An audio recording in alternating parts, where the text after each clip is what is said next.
ਅੱਜ 7.5 ਰੁਪਏ ਪੈਟਰੋਲ ਜੋ ਮਹਿੰਗਾ ਹੋ ਰਿਹਾ, ਉਸ ਤੋਂ ਬਾਅਦ 15 ਰੁਪਏ ਬਿਜਲੀ ਮਹਿੰਗੀ ਹੋ ਜਾਣੀ ਹੈ। ਗਰੀਬ 5 ਰੁਪਏ ਦੀ ਰੋਟੀ ਹੋ ਜਾਣੀ ਹੈ। ਗਰੀਬ ਕਰੇਗਾ ਤਾਂ ਕਰੇ ਕੀ? ਹੁਣ ਵੀ ਇਹੋ ਹਿਸਾਬ ਹੋ ਰਿਹਾ, ਰੋਟੀ ਹੈ ਤੇ ਬਿੱਲ ਨਹੀਂ, ਆਟਾ ਨਹੀਂ ਮਿਲ ਰਿਹਾ। ਆਟਾ ਨਹੀਂ ਮਿਲ ਰਿਹਾ, ਬਿੱਲ ਨਹੀਂ।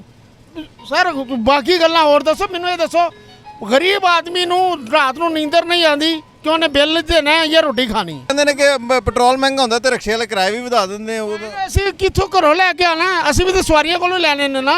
ਅਗਰ ਜੇ ਸਾਨੂੰ ਘਰੋਂ ਮਿਲੋ ਕੋਈ ਪੈਸਾ ਮਿਲਦਾ ਹੋਵੇ ਤਾਂ ਅਸੀਂ ਫਿਰ ਚਲੋ ਘਰੋਂ ਲੈ ਲਈਏ। ਇਧਰੋਂ ਲੈਣੇ ਨੇ, ਇਸ ਤਰ੍ਹਾਂ ਕਮਾਈ ਦੇ ਨੇ, ਇੰਜ ਦੇ ਦਈਦੇ ਨੇ। ਸਾਡੇ ਪੱਲੇ ਕੀ ਪੈਂਦਾ? ਬਚਤ ਕੁਛ ਨਹੀਂ, ਬੱਚਤ ਕੱਖ ਨਹੀਂ ਹੈਗੀ। ਭੁੱਖੇ ਸਾਰਾ ਦਿਨ ਭੁੱਖੇ ਰਹੀਦਾ, ਪਾਣੀ ਪੀ ਪੀ ਕੇ ਗੁਜ਼ਾਰਾ ਕਰੀਦਾ। ਜਦੋਂ ਰਾਤ ਨੂੰ ਵੇਖੀਦਾ ਤਾਂ 100 ਰੁਪਈਆ 150 ਰੁਪਈਆ ਬਚਦਾ।